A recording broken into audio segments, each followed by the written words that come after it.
I want to say to everybody that if you believe this is all nonsense slash bullshit in any way, just go and leave.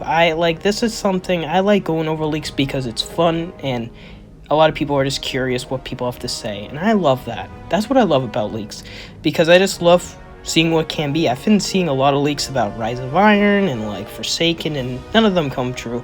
But I just like reading them because they're cool. So if you don't want to go and listen to this leak, just back out of the video. It's no nonsense to go in the comments and just write how shit about this leak is, because no one's going to read the comment. It won't make any difference here. So please just leave. And for the people who actually want to listen to a cool ass leak, here we go. So this will be a leak about the Witch Queen, the release date, the story, and some things about the raid. So it's gonna be really interesting and it'll be really fun, and yeah, be sure to leave me down your thoughts because it will be really cool to listen to your thoughts. So here we go. So the release date for what this guy says about the Witch Queen is it gonna be February 22nd, 2022. Now we know it's gonna be early 2022. Of course, February is going to be the second month. It's in the first quarter of the new year. So, of course, it can be very viable. Well, it's not too off the spot. And, of course, they needed a delay to make this expansion much better because of Beyond Light's not so great opening to this new era. So, yeah, February 22, it sounds good for me. So, the story for the Witch Queen, it's going to have a lot of stuff piecing together. So, their tagline is Survive the Truth, which we saw in the first teaser for the Destiny 2 showcase, which it will be on August 24th when Season 15 launches before Witch Queen, the last season. And basically, it's going to be really sick. So the first mission, he states that there will be a total of 8 missions in the Witch Queen campaign. 5 of them will be Presage quality or higher. Now, that's really cool because, to be honest with you guys, a lot of people have been stating the first and last mission of a campaign with the Witch Queen is always the good part, kind of, you know what I mean? And then all the middle is kind of bad. So if it's a short campaign, but it's sweet, I love it. I don't care how big it is. So we got 8 missions, 5 of them will be Presage quality, and I love Presage, so this will be really cool. So he goes into this in-depth look into the first Witch Queen mission. You go to Mars. So he says that the D1 Mars will be unvaulted and put into players in Destiny 2 with some kind of Taken vibe, present, whatever you want to say about it. So you go to Mars, it's stuck in a past, present, future Taken rift, which could be cool because it's one of the places where the pyramid ships like took over in Arrivals.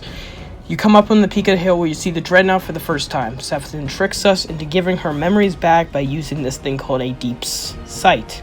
As when she was revived by her ghost, she lost them all. So, ghosts and Hive, you get the idea.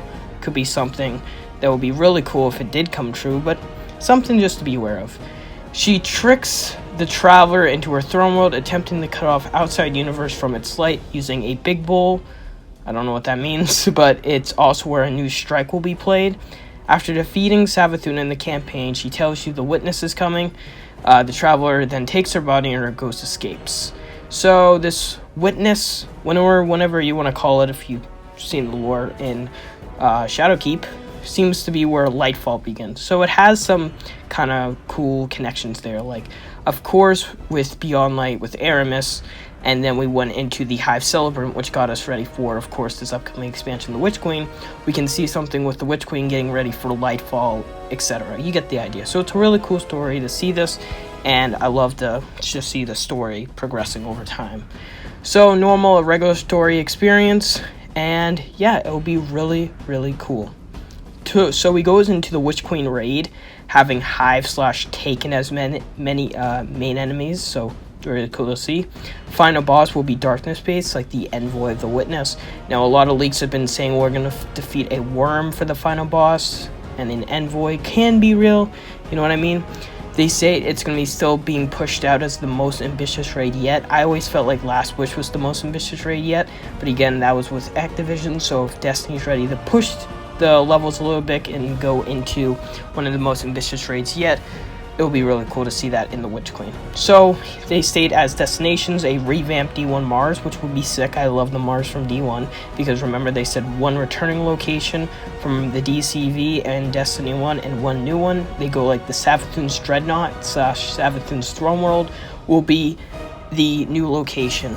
He states that it will be 2 times the size as Orcs' Dreadnought from the Taken King and 3 Lost Sectors. So really cool location, and he states that it will get bigger over time throughout year 5, which is really cool to see because the Cosmodrome was getting bigger for a while throughout year 4.